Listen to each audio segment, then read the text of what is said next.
ആകാശവാണി. നമസ്കാരം. പ്രാദേശിക വാർത്തകൾ വായിക്കുന്നത് തുളസീദാസ് പരമേശ്വരൻ.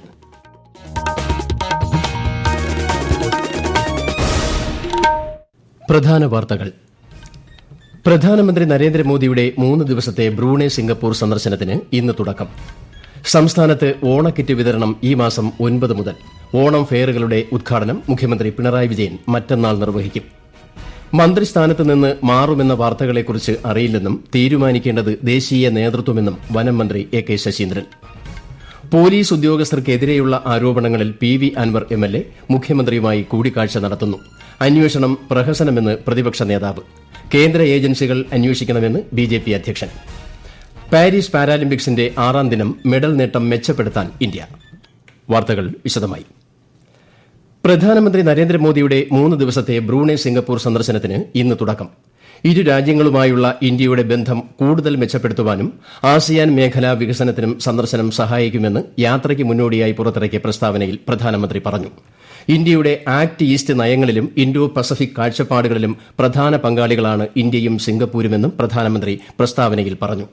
ഇന്ത്യയും ബ്രൂണൈയും തമ്മിലുള്ള നയതന്ത്ര ബന്ധത്തിന്റെ 40ാം വാർഷികത്തോടനുബന്ധിച്ചാണ് സന്ദർശനം. ബ്രൂണൈ സന്ദർശനം പൂർത്തിയാക്കി ശ്രീ മോദി നാളെ സിംഗപ്പൂരിലേക്ക് തിരിക്കും. വേൾഡ് ഇന്റലക്ച്വൽ പ്രോപ്പർട്ടി ഓർഗനൈസേഷൻ പ്രസിദ്ധീകരിച്ച 2023 ഗ്ലോബൽ ഇന്നൊവേഷൻ ഇൻഡെക്സിൽ 40ാം റാങ്ക് നേടി ഇന്ത്യ. ആഗോളതലത്തിൽ 132 ലോക സമ്പദ് വ്യവസ്ഥകളെ വിലയിരുത്തിയാണ് ഇന്നൊവേഷൻ ഇൻഡെക്സ് തയ്യാറാക്കുന്നത്. സാമ്പത്തിക വികസന നിലവാരവുമായി താരതമ്യപ്പെടുത്തുമ്പോൾ നൂതനാശയ മേഖലയിൽ പ്രതീക്ഷയ്ക്കപ്പുറമുള്ള പ്രകടനമാണ് രാജ്യം കാഴ്ചവെക്കുന്നത്. കേരളത്തിൽ മഞ്ഞ കാർഡ് ഉടമകൾക്കുള്ള ഓണക്കിറ്റ് വിതരണം ഈ മാസം 9-ന് ആരംഭിക്കും. ഈ മാസം 5 മുതൽ 14 വരെ നടക്കുന്ന സപ്ലൈകോ ഓണം ഫെയറുകളുടെ സംസ്ഥാനതല ഉദ്ഘാടനം മുഖ്യമന്ത്രി പിണറായി വിജയൻ നിർവഹിക്കും. സപ്ലൈകോയുടെ ഓണം ഫെയറുകളിലും ഔട്ട്ലെറ്റുകളിലും 13 ഇനം അവശ്യ സാധനങ്ങളുടെ ലഭ്യത ഉറപ്പാക്കുമെന്ന് മന്ത്രി GR അനിൽ വ്യക്തമാക്കി. കൺസ്യൂമർ ഫെഡ് ഓണം വിപണിയുടെ സംസ്ഥാനതല ഉദ്ഘാടനം വെള്ളിയാഴ്ച മുഖ്യമന്ത്രി നിർവഹിക്കും. പോലീസ് ഉദ്യോഗസ്ഥർക്കെതിരെയുള്ള ആരോപണങ്ങളിൽ PV അൻവർ MLA മുഖ്യമന്ത്രിയുമായി കൂടിക്കാഴ്ച നടത്തുന്നു. ഉന്നയിച്ച ആരോപണങ്ങളിൽ സത്യസന്ധവും വിശദവുമായ അന്വേഷണം MLA ആവശ്യപ്പെടും എന്നാണ് സൂചന. അല്പം മുമ്പാണ് മുഖ്യമന്ത്രിയെ കാണാൻ PV അൻവർ MLA സെക്രട്ടേറിയറ്റിൽ എത്തിയത്. ആരോപണ വിധേയരായ ഉദ്യോഗസ്ഥരെ നിലനിർത്തിക്കൊണ്ടുള്ള അന്വേഷണം പ്രഖ്യാപിച്ചത് കേട്ടുകേൾവി ഇല്ലാത്ത സംഭവമെന്ന് പ്രതിപക്ഷ നേതാവ് VD സതീശൻ. അന്വേഷണം പ്രഹസനം മാത്രമാണെന്നും അദ്ദേഹം കൊച്ചിയിൽ മാധ്യമപ്രവർത്തകരോട് പറഞ്ഞു. സർക്കാരിന്റേത് കണ്ണിൽ പൊടിയിടുവാനുള്ള ശ്രമമാണെന്ന് BJP സംസ്ഥാന അധ്യക്ഷൻ K സുരേന്ദ്രൻ പ്രതികരിച്ചു. അന്വേഷണം കേന്ദ്ര ഏജൻസികൾ ഏറ്റെടുക്കണമെന്നും മുഖ്യമന്ത്രി രാജിവെക്കണമെന്നും അദ്ദേഹം ആവശ്യപ്പെട്ടു. തെറ്റ് ആര് ചെയ്താലും സംരക്ഷിക്കില്ലെന്നും മുഖ്യമന്ത്രിയും പാർട്ടി സെക്രട്ടറിയും നിലപാട് വ്യക്തമാക്കിയിട്ടുണ്ടെന്നും മന്ത്രി PA മുഹമ്മദ് റിയാസ് കണ്ണൂരിൽ പ്രതികരിച്ചു. അതിനിടെ വിവാദത്തിൽ ഉൾപ്പെട്ട പത്തനംതിട്ട SP സുജിത് ദാസിനെ സ്ഥലം മാറ്റി സംസ്ഥാന സർക്കാർ ഉത്തരവിറക്കി. സുജിത് ദാസിന് പകരം ചുമതല നൽകിയിട്ടില്ല. തിരുവനന്തപുരത്തെ സ്പെഷ്യൽ ഇൻവെസ്റ്റിഗേഷനിലെ VG വിനോദ് കുമാറാണ് പുതിയ പത്തനംതിട്ട SP. കാസർഗോഡ് കാഷ്യൂ എസ്റ്റേറ്റിൽ പുതുതായി നിർമ്മിച്ച കശുമാങ്ങയുടെ പഴച്ചാറിൽ നിന്ന് കാർബണേറ്റഡ് പാനീയം ഉൽപ്പാദിപ്പിക്കുന്നതിനുള്ള യന്ത്രവൽകൃത ഫാക്ടറി കൃഷിമന്ത്രി P പ്രസാദ് ഉദ്ഘാടനം ചെയ്തു. കാർഷിക മേഖലയിൽ 2390 കോടി രൂപയുടെ ലോകബാങ്ക് പദ്ധതിക്ക് ഈ വർഷം തുടക്കം കുറിക്കുമെന്ന് മന്ത്രി പറഞ്ഞു. 1680 കോടി രൂപ ലോകബാങ്ക് സഹായമായി ലഭിക്കും. കാർഷിക മേഖല വൈവിധ്യവൽക്കരണത്തിലേക്ക് കടക്കണമെന്നും കേരള ഗ്രോ എന്ന ബ്രാൻഡിൽ ഇറക്കിയ ഉൽപ്പന്നങ്ങൾക്ക് വിപണി കണ്ടെത്തുമെന്നും കൃഷിമന്ത്രി പറഞ്ഞു. മന്ത്രിസ്ഥാനത്ത് നിന്ന് മാറുമെന്ന വാർത്തകളെക്കുറിച്ച് ഒന്നുമറിയില്ലെന്ന് വനം വന്യജീവി സംരക്ഷണ വകുപ്പ് മന്ത്രി എ കെ ശശീന്ദ്രൻ. NCP മന്ത്രിയെ മാറ്റുന്നത് സംബന്ധിച്ച് തീരുമാനിക്കേണ്ടത് ദേശീയ നേതൃത്വമാണെന്നും അക്കാര്യം തന്റെ അധികാരപരിധിയിൽ വരുന്ന കാര്യമല്ലെന്നും ഇന്നലെ പാർട്ടി സംസ്ഥാന അധ്യക്ഷൻ മാധ്യമങ്ങളോട് പറഞ്ഞതാണെന്നും ശ്രീ എ കെ ശശീന്ദ്രൻ കോഴിക്കോട്ട് മാധ്യമങ്ങളോട് പറഞ്ഞു. തൃശൂർ പൂരം അലങ്കോലപ്പെട്ട സംഭവത്തിൽ സർക്കാർ നടത്തിയ അന്വേഷണത്തിന്റെ റിപ്പോർട്ട് പുറത്തുവിടണമെന്ന് VS സുനിൽകുമാർ. ഇക്കാര്യം ആവശ്യപ്പെട്ട് മുഖ്യമന്ത്രിക്ക് കത്ത് നൽകുമെന്നും സുനിൽകുമാർ പറഞ്ഞു. പൂരം കലക്കാൻ നേതൃത്വം നൽകിയവർ ആരായാലും അത് പുറത്തുവരണം. കമ്മീഷണർ ഉൾപ്പെടെയുള്ള പോലീസ് ഉദ്യോഗസ്ഥർ ഗൂഢാലോചന നടത്തി എന്ന് നേരത്തെ പറഞ്ഞിരുന്നതാണെന്നും എന്നാൽ DGP അജിത് കുമാറിന് ഇതിൽ പങ്കുണ്ടോ എന്നറിയില്ലെന്നും അദ്ദേഹം പറഞ്ഞു. PV അൻവർ MLA നടത്തിയ വെളിപ്പെടുത്തലുകളുടെ പശ്ചാത്തലത്തിൽ മാധ്യമങ്ങളോട് സംസാരിക്കുകയായിരുന്നു ശ്രീ സുനിൽകുമാർ. പ്രാദേശിക വാർത്തകളാണ് ഈ കേൾക്കുന്നത്. സംസ്ഥാന മന്ത്രിസഭയുടെ 3ാം വാർഷികത്തിന്റെ ഭാഗമായുള്ള 100-ദിന പരിപാടിയിൽ ഉൾപ്പെടുത്തി കാസർഗോഡ് മുനിസിപ്പൽ ടൌൺഹാളിൽ സംഘടിപ്പിക്കുന്ന തദ്ദേശ അദാലത്തിന് തുടക്കമായി. തദ്ദേശമന്ത്രി എം.ബി. രാജേഷ് ഉദ്ഘാടനം ചെയ്തു. ജില്ലയിലെ എംപി, എംഎൽഎമാർ, ജില്ലാ പഞ്ചായത്ത് പ്രസിഡന്റ്, ജില്ലാ കളക്ടർ, ത്രിതല പഞ്ചായത്ത്, നഗരസഭാ ജനപ്രതിനിധികൾ തുടങ്ങിയവർ പങ്കെടുത്തു. കണ്ണൂർ കോർപ്പറേഷൻ പരിധിയിൽ തോട്ടടയെയും ചാലയെയും ബന്ധിപ്പിക്കുന്ന റെയിൽവേ മേൽപ്പാലത്തിന്റെ നിർമ്മാണോദ്ഘാടനം ഇന്ന് വൈകിട്ട് മന്ത്രി പി.എ. മുഹമ്മദ് റിയാസ് നിർവഹിക്കും. തോട്ടട പോളിടെക്നിക് ഓഡിറ്റോറിയത്തിൽ നടക്കുന്ന ചടങ്ങിൽ മന്ത്രി രാമചന്ദ്രൻ കടന്നപ്പള്ളി അധ്യക്ഷത വഹിക്കും. സമൂഹ നന്മയ്ക്കായി ഓരോ വ്യക്തിയും തനിക്ക് കഴിയും വിധമുള്ള പ്രവർത്തനങ്ങൾ നടത്തണമെന്ന് ആരോഗ്യമന്ത്രി വീണ ജോർജ്. സാമൂഹിക സേവനത്തിനായി കുഞ്ഞുങ്ങൾ ഉൾപ്പെടെ മുന്നോട്ട് വരണമെന്നും മന്ത്രി അഭിപ്രായപ്പെട്ടു. സൌദി അറേബ്യയിലെ പ്രവാസികളായ മലയാളികളുടെ ഉന്നമനത്തിനായി പ്രവർത്തിക്കുന്ന കേളി സാംസ്കാരിക വേദിയുടെ വിദ്യാഭ്യാസ പ്രോത്സാഹന പുരസ്കാരം തിരുവനന്തപുരം പ്രസ് ക്ലബ്ബിൽ നടന്ന ചടങ്ങിൽ വിതരണം ചെയ്യുകയായിരുന്നു മന്ത്രി. വി ജോയ് എംഎൽഎ, കേളി സാംസ്കാരിക വേദി അംഗങ്ങൾ തുടങ്ങിയവർ ചടങ്ങിൽ സന്നിഹിതരായിരുന്നു. ഓണത്തെ വരവേൽക്കാൻ നാടും നഗരവും ഒരുങ്ങുകയാണ്. വയനാട് ദുരന്തത്തിന്റെ പശ്ചാത്തലത്തിൽ ആഘോഷത്തിന് പൊലിമ കുറയും എങ്കിലും മലയാളിക്ക് ഓണം എന്നും ഗൃഹാതുരതയുടെ സമ്പന്നമായ ഓർമ്മകൾ കൂടിയാണ്. മേളകളും ആഘോഷങ്ങളും പലയിടങ്ങളിലും ആരംഭിച്ചു കഴിഞ്ഞു. കേന്ദ്ര ടെക്സ്റ്റൈൽ മന്ത്രാലയത്തിന്റെ സാമ്പത്തിക സഹായത്തോടെ ഈ മാസം 14 വരെ കണ്ണൂർ പോലീസ് മൈതാനിയിൽ നടന്നുവരുന്ന കൈത്തറി പ്രദർശന വിപണന മേള ഹാത്ത് കാർഖ 2024 നിരവധി ആളുകളെയാണ് ആകർഷിക്കുന്നത്. ആകാശവാണി കണ്ണൂർ ജില്ലാ പ്രതിനിധി കെ ഒ ശശിധരന്റെ റിപ്പോർട്ടിലേക്ക്.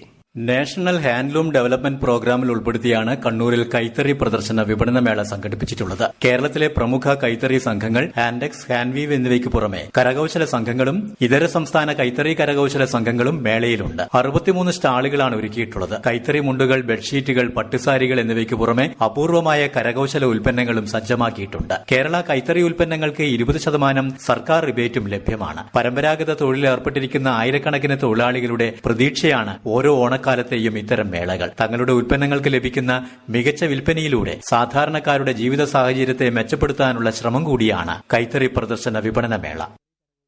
പൊതുവിദ്യാലയങ്ങളിലെ എഴുത്തുകാരായ അധ്യാപകർക്കുള്ള പൊതുവിദ്യാഭ്യാസ വകുപ്പിന്റെ പ്രൊഫസർ ജോസഫ് മുണ്ടശ്ശേരി സ്മാരക സാഹിത്യ അവാർഡുകൾ പ്രഖ്യാപിച്ചു. കഴിഞ്ഞ 2 വർഷത്തെ പുരസ്കാരങ്ങൾ ഇത്തവണ ഒന്നിച്ചു നൽകുമെന്ന് മന്ത്രി വി ശിവൻകുട്ടി അറിയിച്ചു. മറ്റന്നാൾ പത്തനംതിട്ടയിൽ നടക്കുന്ന അധ്യാപക ദിനാഘോഷത്തിൽ പുരസ്കാരങ്ങൾ സമ്മാനിക്കും. മുല്ലപ്പെരിയാർ അണക്കെട്ടിന്റെ സുരക്ഷാ പരിശോധന നടത്തണമെന്ന കേരളത്തിന്റെ ആവശ്യം കേന്ദ്ര ജല കമ്മീഷൻ അംഗീകരിച്ചു. 12 മാസത്തിനുള്ളിൽ പരിശോധന പൂർത്തിയാക്കി റിപ്പോർട്ട് സമർപ്പിക്കുവാനാണ് നിർദ്ദേശം.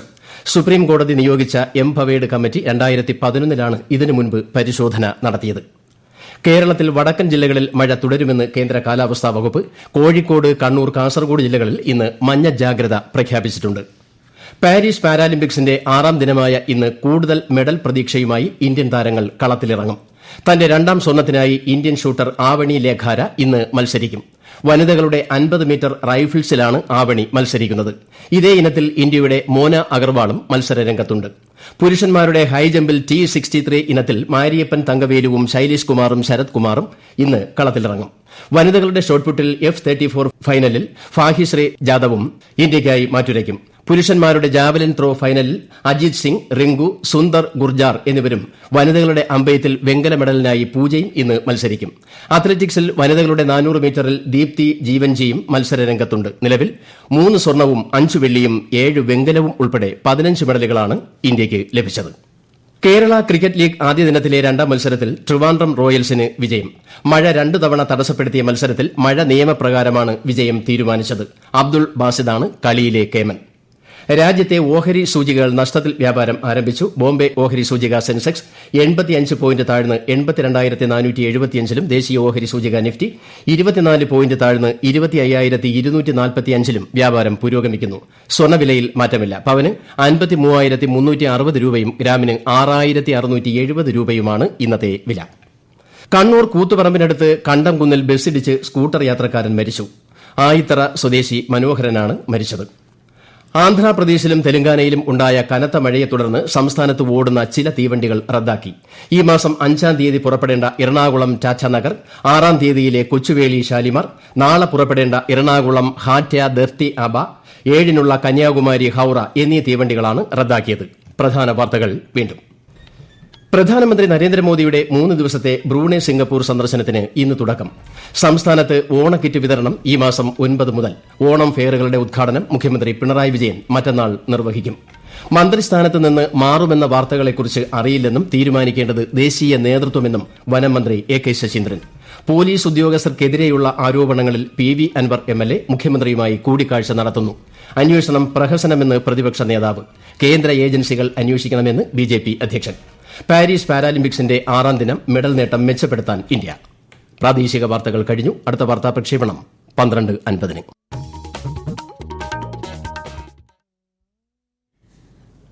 ആകാശവാണി.